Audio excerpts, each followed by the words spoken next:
maa ngi leen di nuyu yéen ñëpp donc man la Massaer Diané donc nekk doomu Saloum doomu Kaolack doon immigré di dund fële ci Italie depuis 25 ans donc li waraloon suñu jotaay tey bi nag mooy projet bi nga xam ne nii yàlla dafa dogal ñu amoon ko depuis 2022 mu nekk projet boo xam ne nii liñ ci jublu woon mooy fexe ba suñ doom yi suñ jarbaat yi suñ rakk yi bëgg a génn dem bitim réew mën a génn ci condition yu wóor donc titre projet bi mooy immigration sécurisée yàlla dogal nag depuis 2002 ba léegi ñu ci doon liggéey collaboré ci ak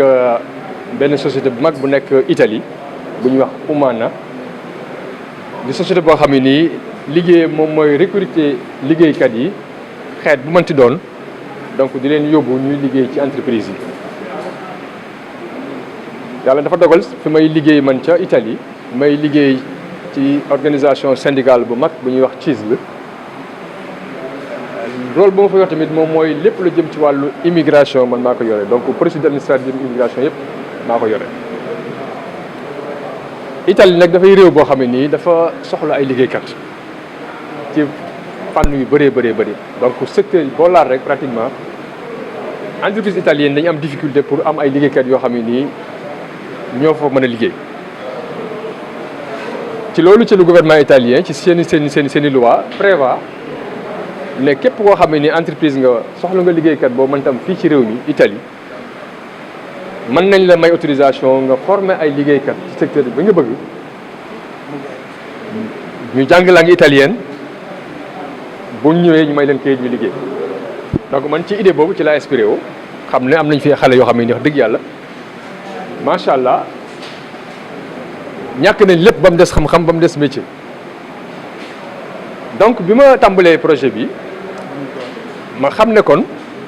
ñi ma mën a waxal mooy ñi nga xam ne ni ñoo yëngatu ci wàllu profession te loolu chambre de métier bi nga xam ne nii moo nekk fii Kaolack may remercier le président Sidi Diop bi nga xam ne nii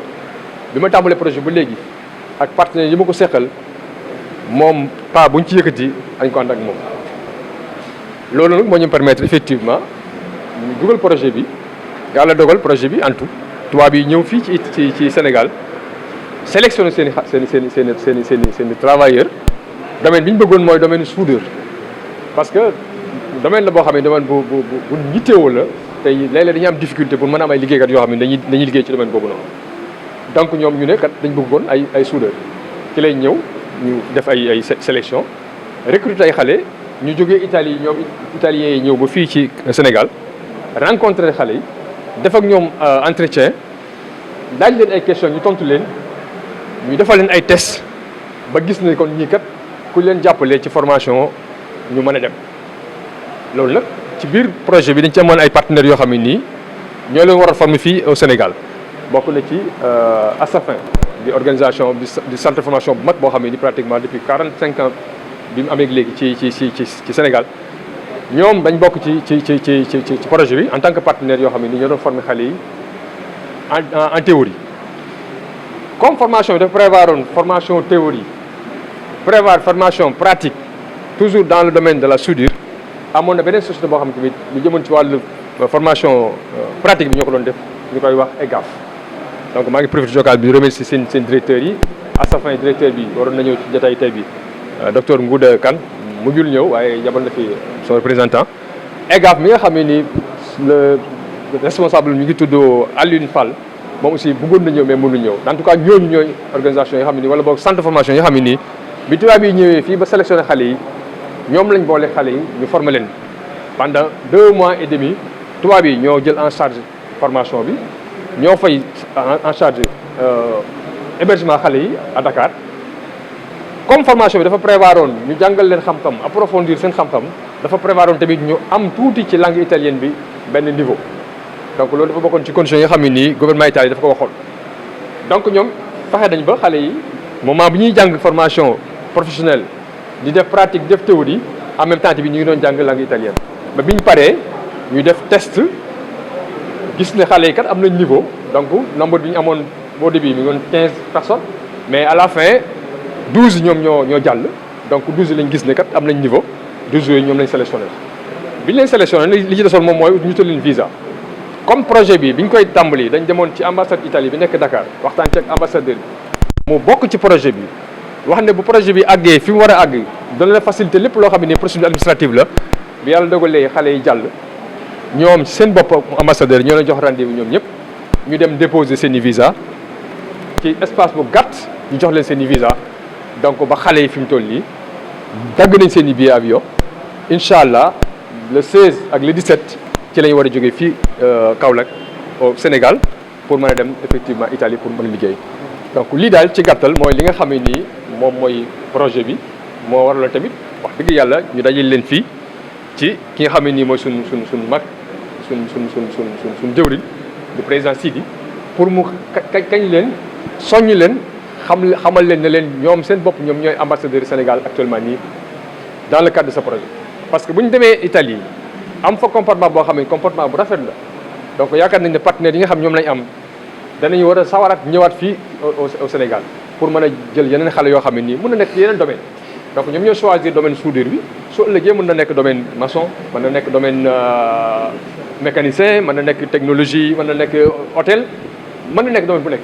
donc xale yi dañu war a joxe exemple ba bu ñu demee tubaab yi xam ne kat xale yi Sénégal yi ñu leen indil liggéey moo leen fa yóbbu ñu am seen fulla am seen fayda donc am nañ contrat bu 12 mois te loolu si bokkoon na ci li nga xam ne nii mooy condition yi parce que ñoom laata ñuy dem tubaab yi yónni nañ leen seen contrat def ak ñoom entretien ba ñu xam ne contrat bi ci nekk te loolu rôle bi ñu ci joué ñun en tant que organisation syndicale mooy loolu parce que man maa ngi nekk ci organisation syndicale bi ñuy wax CISL bu nekk ci Venezia rôle bi nga xam ne moom la ci joué mooy fexe ba encadré xale yi ba contrat yi ñu leen di defal méngoo ak li nga xam mooy seen niveau donc société bi amul benn droit defal leen contrat bu leen neex te gisu leen contrat yéen waaye monsieur Diagne mi ngi ko doon wax léegi nii li nga xam ne moom lañ defal ci li leen di war a fay ah macha allah loolu sant yàlla la loolu nag c'est grâce au travail bi nga xam ne ni moom la organisation syndicale def fexe ba ñu leen di defal contrat respecté li nga xam mooy norme yi. tànneef bi ndax yaa ma neex la woon ak ñu demee doomu Kaolack wala Sénégal amul yaa ma neex donc ñun parce que idée bi njëkk am moom mooy dugal suñu loxo ci li nga xam ne nii moom la état Sénégal war a def donc fexe ba xale yi mu utal leen liggéey utal leen xëy mais xam nañu état mënul def lépp xam nañu mënul wër fépp donc kon en tant que citoyen sénégalais ñu xam ne kon suñu loxo mën nañ ko dugal fii jàppale ci état bi moo taxoon effectivement ñu xalaat projet donc amul xàjj amul seen évidemment Sénégal gépp la concerné waaye nag kuy bay bu ne da ngay tàmbali ci sa wew tànk bu ngeen xoolee xale yi son nombre de 12 waaye 8 yi wala boog 10 su ma juumul sont tous de Kaolack donc ñun gis nañ ne kon doomu Kaolack am na loo xam ne ni cër bu ci war am la mais amul sagg amul xej suñuy famille yi nga xam ñooy suñu rakk ñun bokkuñ ci projet bi bokkuñ ci donc pour vous dire que ne nekkul dañoo tànn kuñ neex wala boog dañu jël kuñ neex parce que ay conditions la ñu jox ay critères la ñu jox loolu tamit il faudra ñu respecter pour suñu crédibilité ba bu ëllëgee incha allah bu leneen mën a génn ñu mën a fexe ba gën ko yaatal gën mu daj ci ñëpp daal donc ñu ngi leen di remercier vraiment en tant que waaw d'abord je vous remercie pour votre présence donc moi je m'appelle Massayer Diané je suis sénégalais originaire de Sine Saloum Kaolackois ad hoc je vis en Italie depuis 25 ans donc je suis un immigré sénégalais qui vit en Italie. Mon travail, c'est dans le domaine de l'immigration. Donc, je suis responsable d'une grande organisation syndicale en Italie, à Venise. Donc, l'idée du projet, effectivement, c'est de donner notre contribution par rapport à l'emploi des jeunes. Et notamment dans le cadre de l'immigration régulière. Le titre du projet s'appelle « Immigration sécurisée ». Donc, l'objectif était de faire en sorte que nos jeunes, nos frères, nos amis, nos fils, puissent aller en Italie, puissent immigrer dans des conditions régulières, dans de bonnes conditions. Et la preuve, c'est que nous sommes réussis à atteindre notre objectif. Puisqu'on a pu, avec l'appui d'une grande société italienne qui s'occupe de travailleurs, donc il emploie les travailleurs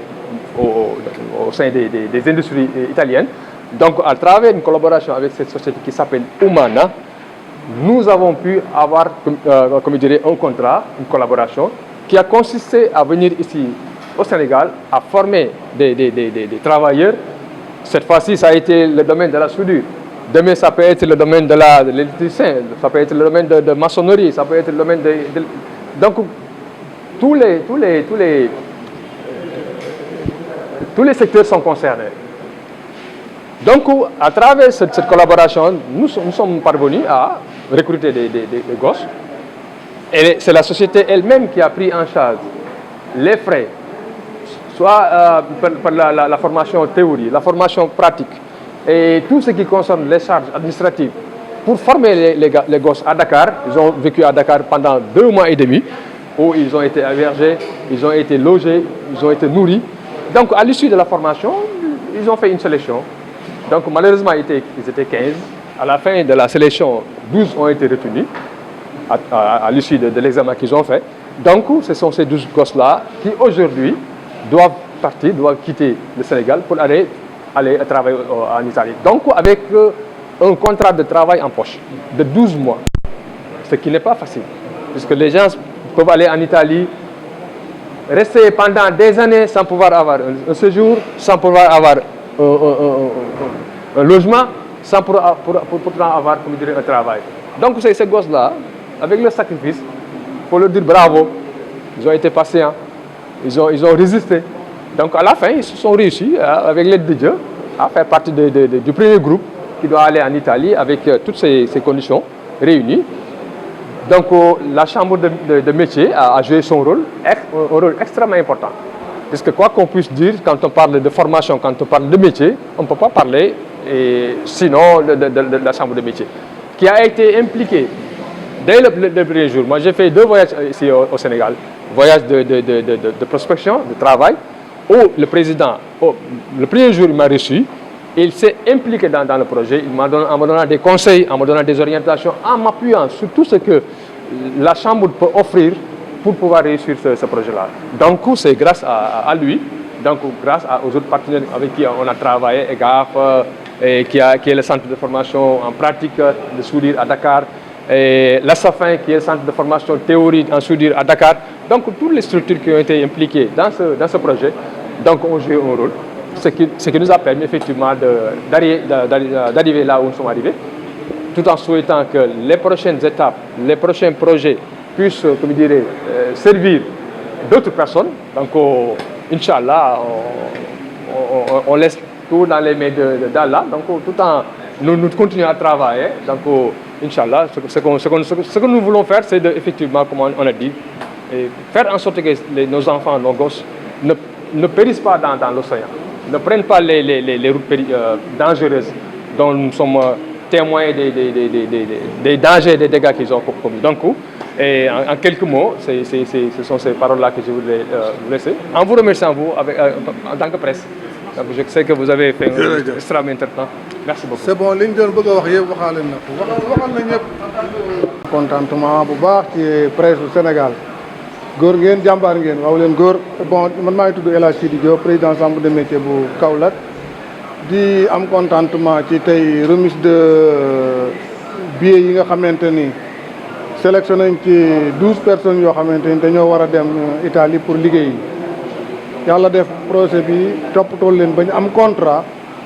ñu toppatoo leen bañ am visa toppatoo leen bañ am hébergement fu logement Italie début la boo xamante ni bu am solo la. loolu dafa bokk ci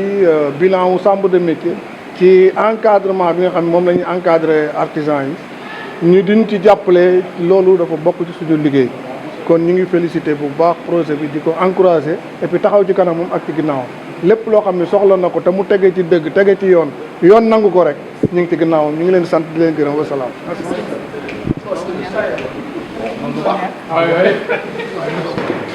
waaw asalaamaaleykum. ginnaaw bi ñu leen ñu ngi leen di ziar Mansour Wade la mu nekk représentant ci candidat yi nekk porte parole candidat yi may rafetlu initiative bi di leen xamal ni candidat yi mag ñoom bokk nañ nekk Dakar diiru 3 mois di leen xamal ni muy nekk candidat yu am ambition candidat yoo xamante ne nii yu bëgg liggéey la ba tax na kon damay am ci ñoom yaakaar ndax lu toll ne 12 candidats nga boole leen ci benn appartement ñu def fa 3 mois te mosoo dégg jàppal bàyyi kon loolu da yaakaar la ça veut dire que suñu demee ëllëg mën nañoo wan li ci kanam bu ko defee dañuy jaare foofu di remercier waa projet bi di muy comme ko ci mel ne waa Oumana di remercier suñu tonton Macher ak tonton Koso parce que lépp loo nga xamante ni lu yombal projet bi la rek def nañ ko ba mu agsi fii nii kon dañ leen di jaajëfal bu baax a baax. waaw taxawaay bi ñu fas yéene taxaw mooy nekk comme ay soldats nekk ay représentants ay ambassadeurs pour Sénégal parce que dañoo dem pour wuti dañoo dem pour projet bi ëllëg pour ñu dem fexe ba ëllëg suñuy rakk wala suñuy doom ñeneen pour dugg ci projet bi. italien waaw moo ko na tuuti rek ok merci.